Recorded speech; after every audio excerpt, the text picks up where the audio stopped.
Creating a literary festival is always special. It's always different, with each being a journey of creation, a response to our world.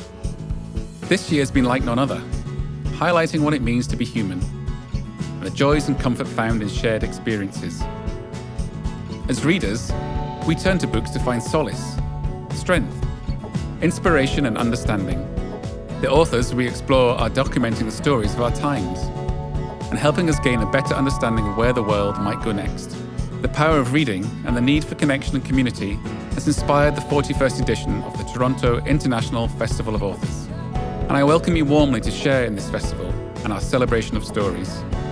Buy a book, discover new ideas, and share them with friends. Dive into this year's festival and enjoy hundreds of virtual events. Consider donating to the festival, if you can, to help support our free program and to help us continue to support writers. Ask big questions and bring people together as we attempt to bring our new world into focus.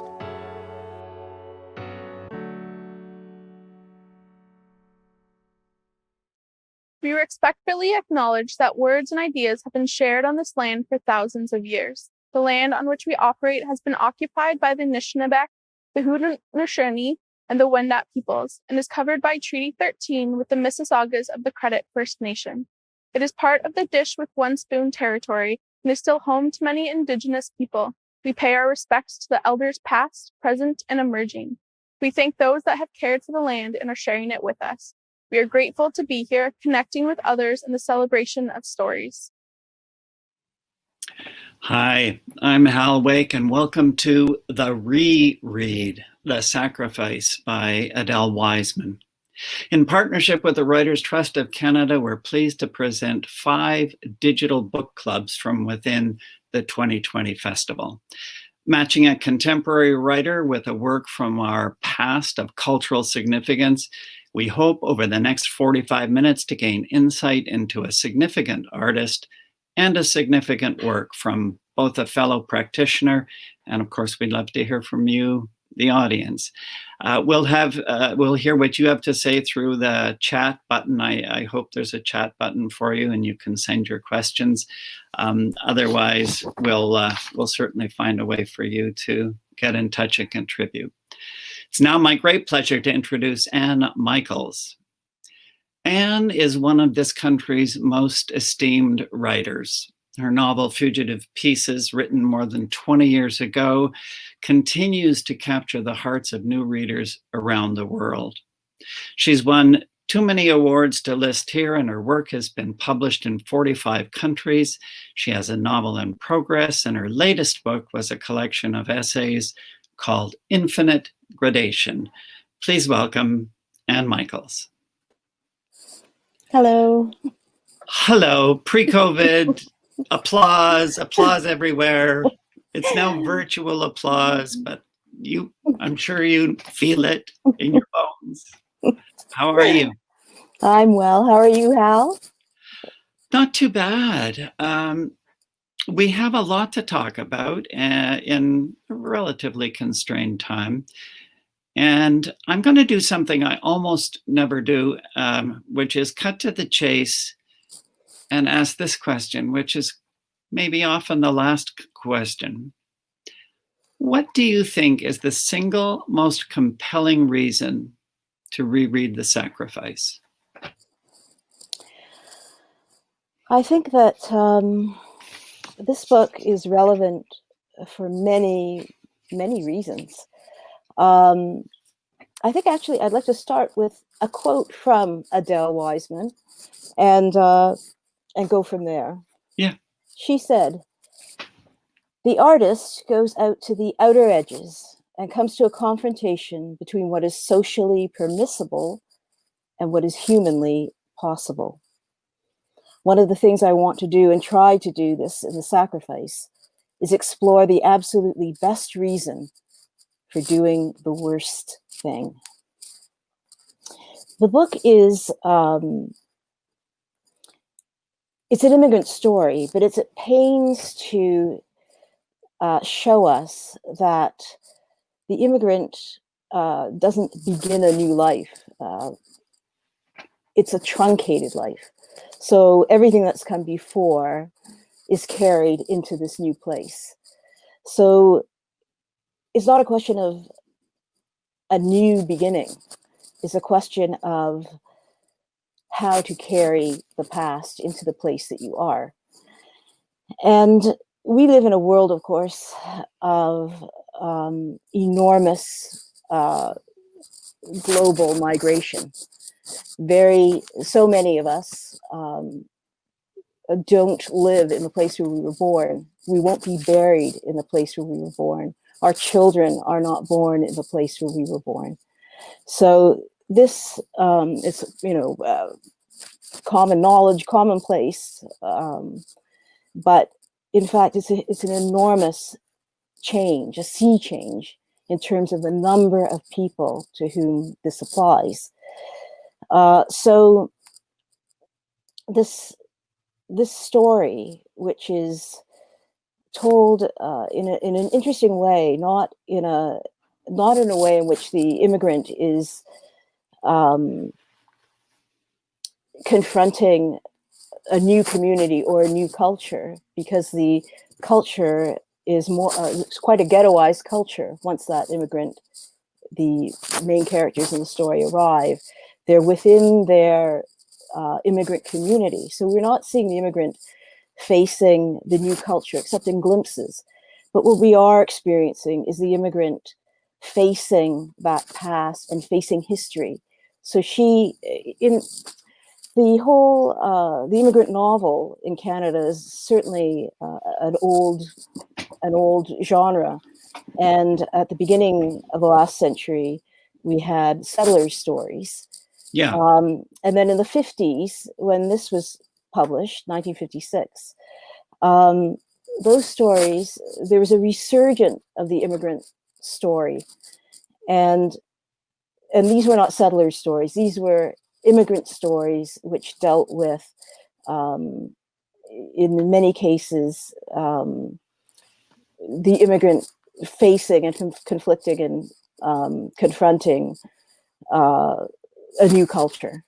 So what Adele was doing was almost a different thing. She was saying, yes, we are in this new place, but we are also learning a way to carry where we came from in a way that was facing history.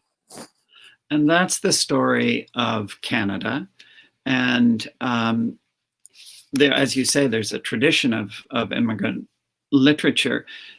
But you're suggesting, I think, that the sacrifice stands out in a way in how it connects the previous lives, cultural experience with coming to a new place. Yes, it's a slightly different way of thinking about the immigrant in Canada.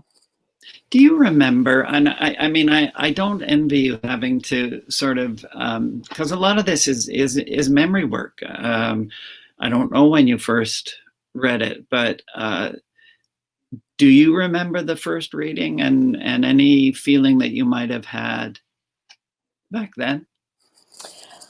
I remember being very struck by the fact that she is focusing on very detailed characteristics.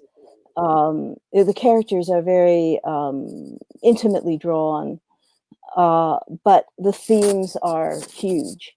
So she's contrasting that kind of detail of character and an almost glorying in the frailty, human frailty and human idiosyncrasy, and placing it against these large themes. And this is how the book seems to work throughout. The main character, at the very beginning of the book, for example, decides that he's going to take his family off the train. They're traveling across Canada. We don't know where they are, where they started, or where they leave off the train. But he decides that he has 2 more days to go to the destination he's supposed to be traveling to, and they decide the train is stopped for some reason. They decide they're just going to get off. They don't want to spend another two days sitting on the train, sitting up. And they're in the middle of wherever. That's right. So we assume perhaps the prairies. They are, mid-Canada. Does it help make it a timeless story when you don't put it in a particular place, when there's not that reference to that city at that time? Well, it does become incredibly universal, absolutely. So what we understand from this is that, it's Nemesis that's driving the train here, and there's some larger fate that that family is enacting or stepping into. So the place doesn't matter in a sense. We don't need to know the name of the place. The place is Nemesis. But he says, he refers to God's will, what God might be requiring of them. And he says also, we'll be able to save some money if we get off the train too. So there's the largest question of destiny and that kind of human pragmatism. That's it. So the whole novel is imbued with this contrast, which is beautifully done.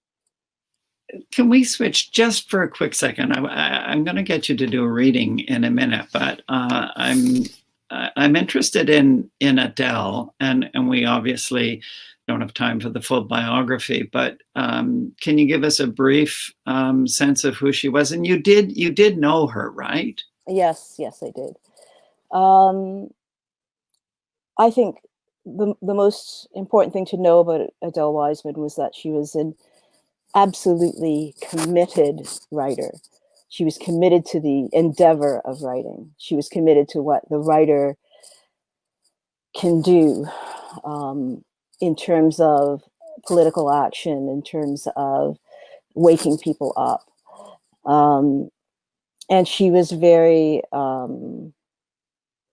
she really paid attention and helped younger writers, but her commitment was almost a noble cause, which was very impressive. And she was became good friends with Margaret Lawrence. They were childhood friends. It was a very strong, long, good friendship, absolute intimate friendship for most of their lives. So 1956, The Sacrifice, it wins the Governor General's Award, which, and as a first novel. And Adele Wiseman, I think, is something like 28 years old, or something like that. Do you remember what the reception to the novel was? It's unusual at the time to win the Governor General's Award with your first smack. Yes. Well, I was not born at the time. No. I will I was. I will recall historically. Yes, it was astounding. And I think in a way, another significance of the book is that I don't know if I can say this, and I don't say it authoritatively or definitively, but I think in some way it legitimized this kind of immigrant story by winning that award. It was saying, you can give us the unadulterated dialect, you can give us ghettoized vocabulary, you can give us a perception of the immigrant not as the ideal. In fact, the main character ends up committing murder. This was not an idealized or romanticized immigrant family. This was a very human family, very flawed, very, the main character is mad with grief. We understand that his downfall is such a human downfall. He longs for certainty, and when that certainty is taken away, he has no sense of self left. So you have a very flawed human immigrant experience. And I think that by having that award bestowed on the book, it was legitimizing a way of speaking about the immigrant situation, liberating it from any kind of romanticized ideal. And so I think it was substantially important. And now we're used to that kind of vocabulary. Well, we're used to the, the cultural being really imbued in the cultural setting or sense of the immigrant, wherever they happen to come from. But I think at that time it was quite radical. well, I was going to say that over the years, I can't tell you the number of writers from previous generations who often look to people. I'll choose Margaret Lawrence, but there are a lot of other names out there, and the following generation said her books gave me permission to write. I didn't know I could write about this and write about it in that way. And it sounds to me like The Sacrifice may have had a similar kind of effect on writers who said it doesn't all have to be roses and chocolate. We can write the real story. Yes, and it's a different kind of heroism. In this case, it wasn't. It was an idealism. The character the protagonist has a huge idealism in the sense of grappling with the largest questions, but he is in no way idealized as a human being.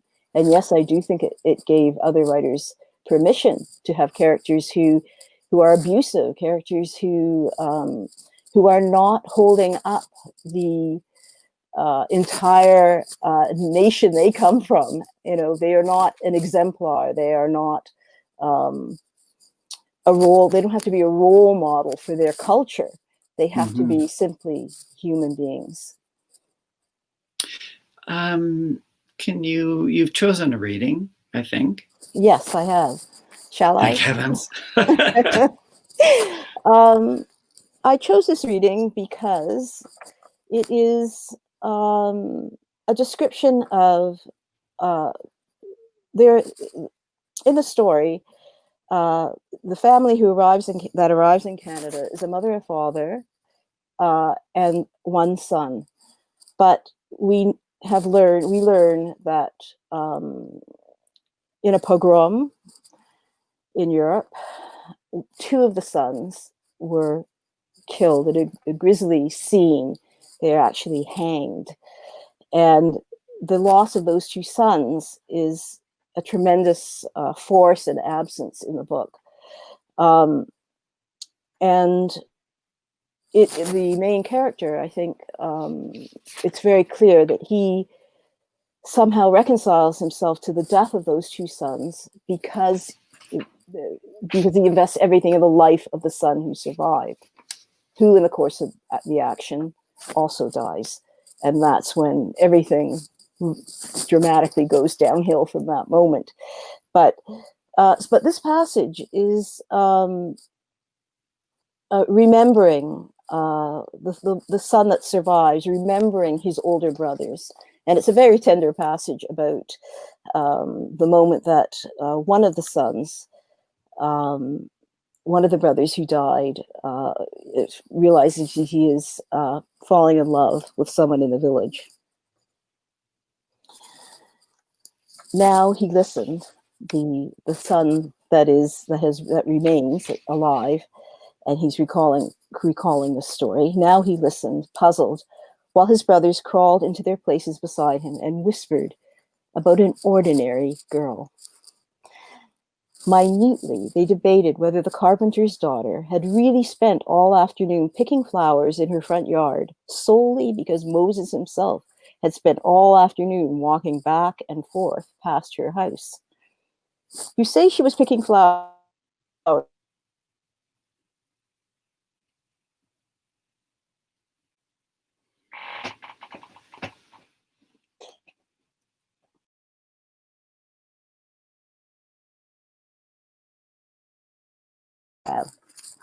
Do you really think so? Moses had asked in such a pathetic voice that Isaac had wanted to giggle. Moses tried to remember aloud what kind of flowers and how many flowers she'd picked.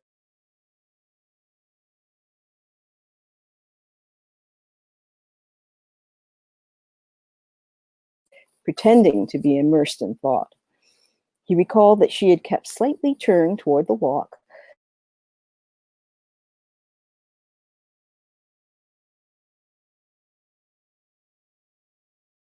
herself up and stretched with one hand on the back of her hip and the other wiping across her lovely brow and fine black eyes.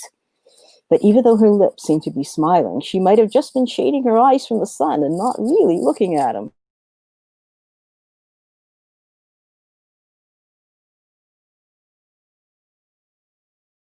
And when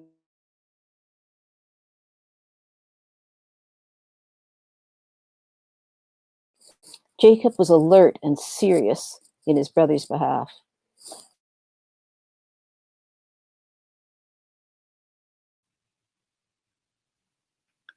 Side of the street.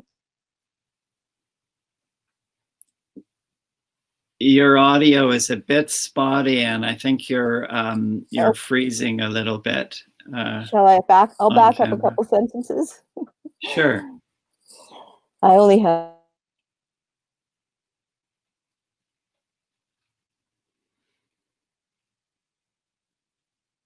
It happened in the.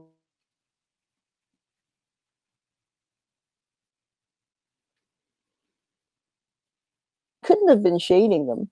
She was just pretending. She must have been looking at you. The sun would be in your eyes. Do you remember if you had to squint when you looked at her?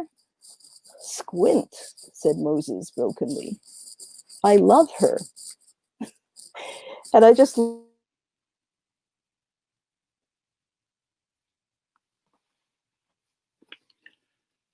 her.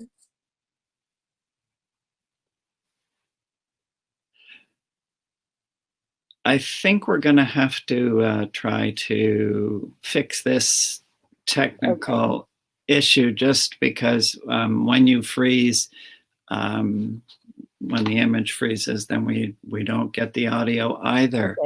Okay. I can't fix it from here, but I'll just wait for some communications or instructions. Maybe while I'm waiting for that. So we only unfortunately got snippets going through.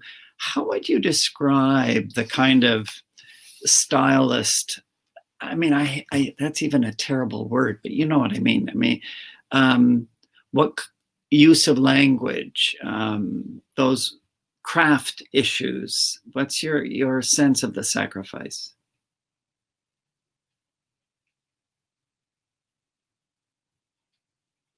I think that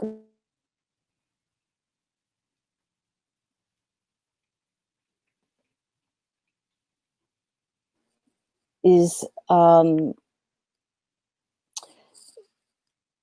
there are scenes between the main character, Abraham, the protagonist, and the woman who he eventually kills. And all of their scenes are marked with an absolute misunderstanding. And he speaks, she misinterprets what he's saying. And it's so skillfully done.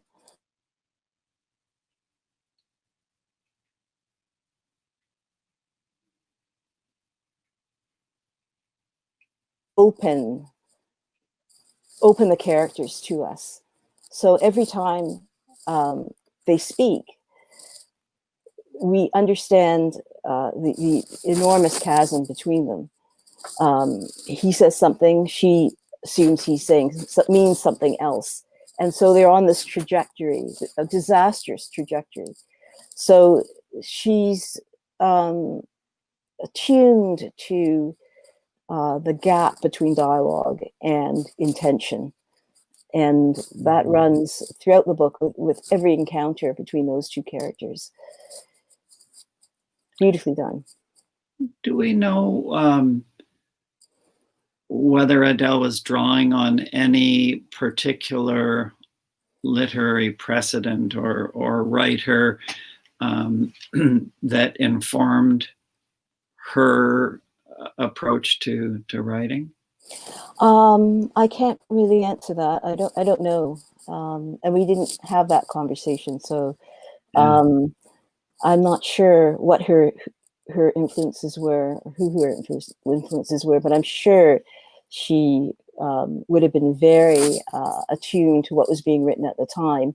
And as we know, the 50s in Canada, there weren't a lot of books, Canadian books, being published. Well, you had to be published overseas, mostly. That's right.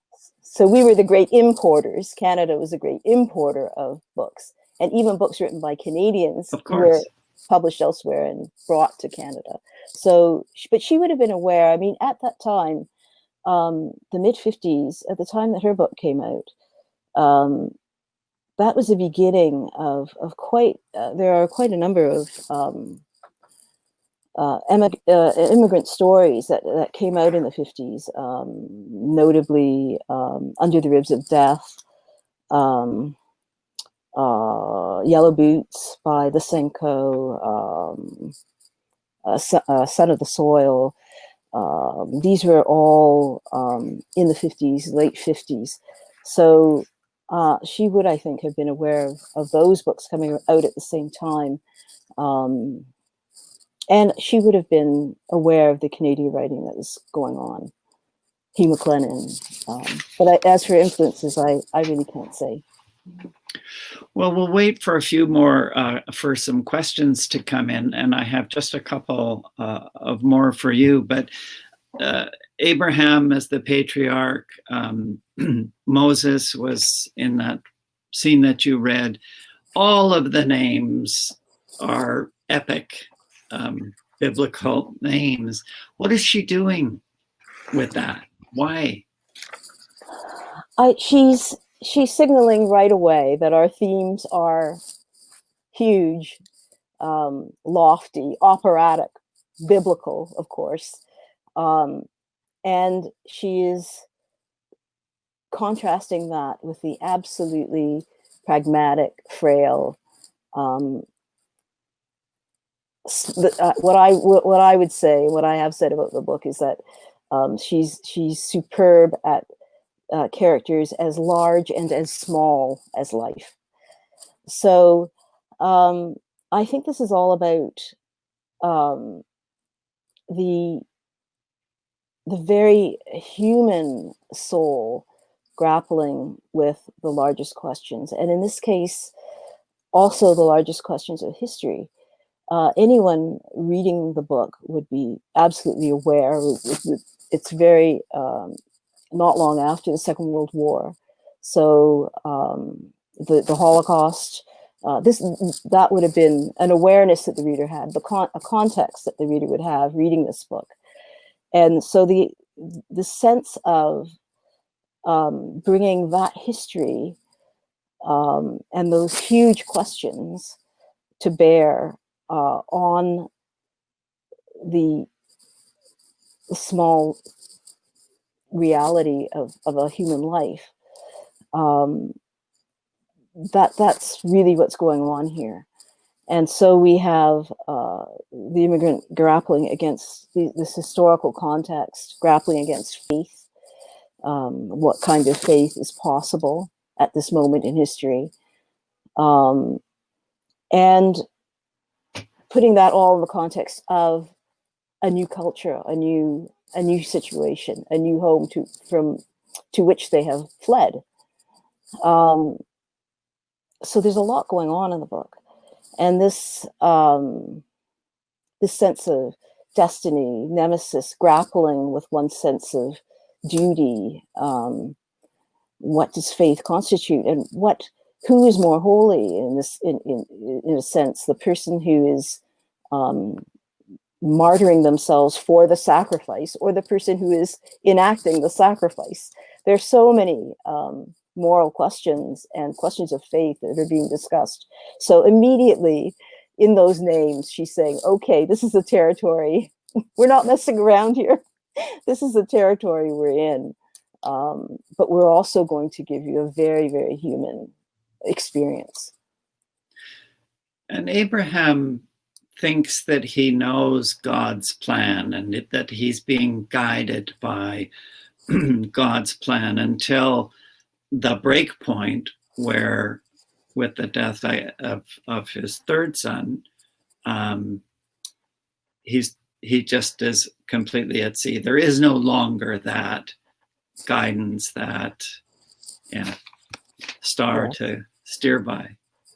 Yes, I think it's an obliteration of self. He has no sense of self from that point on. He has no idea what to believe, how to proceed. He's lost everyone. He's utterly alone. His wife has died.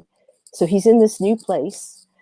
He has fled, hoping that his smaller family will survive, that he's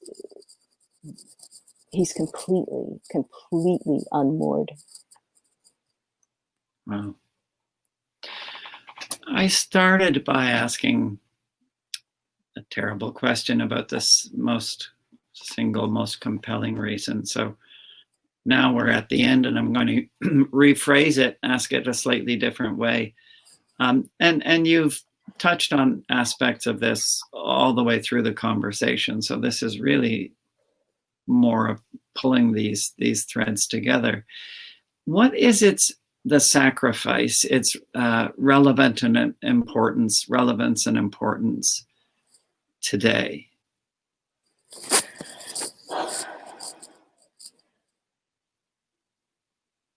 Well, in a world of such mass migration, whether it's political migration, climate migration, labor migration, we have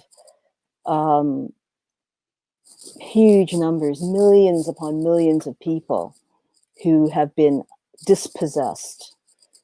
And there's in many ways, many kinds of dispossession. So what do we carry with us? What do we have? We have our bodies, we have our language, we have our memories. How do we understand the place for those things in a new world? So the relevance here is that this kind of story, this kind of experience, especially for people who've been displaced by war, is more relevant than ever because of the numbers of people in this situation, and the notion that one is confronting history, confronting huge historic events in one's own intimate life.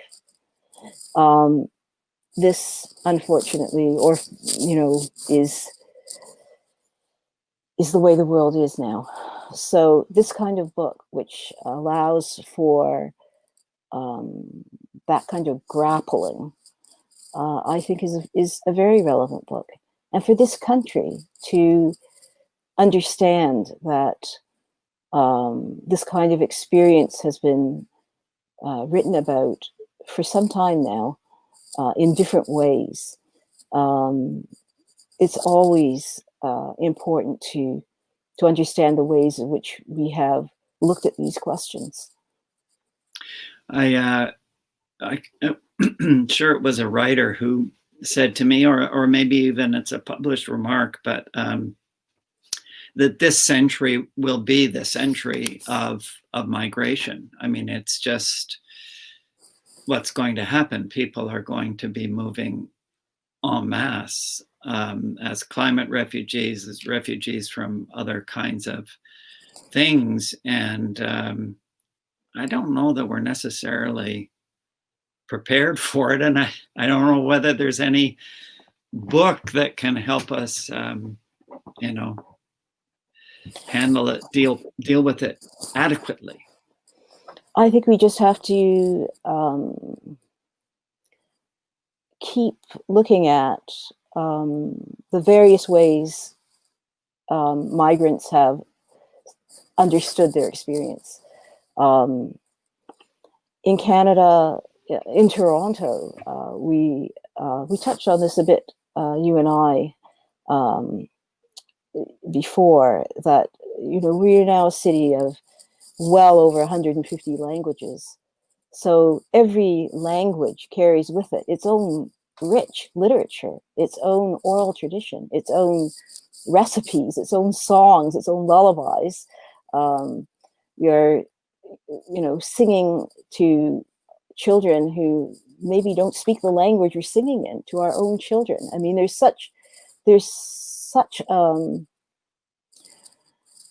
so many stories to tell, and there's so much that's held within language. So I think that how we what we do with that is going to be very interesting. Are we going to welcome bilingual texts? Are we going to allow that kind of literature and richness of what's carried in a language to come forward in a different way in our literature? Are we going to have a hybrid text with the mother tongue and the learned tongue? We also have families that are split, where the siblings, the older siblings speak the mother tongue, but the younger siblings have never learned that tongue. Yeah. So there's a division within the family, and that hasn't been explored that much in literature. I mean, there's just so many ways to speak about what it means to arrive dispossessed in a new place. What do we carry with us? Right. What do we carry when we can't bring anything with us? Thank you. So here's a first question. Was Adele Wiseman a religious writer, or simply a writer interested in faith? I would say definitely she was a writer interested in faith. Her concern was a very large universal concern with faith.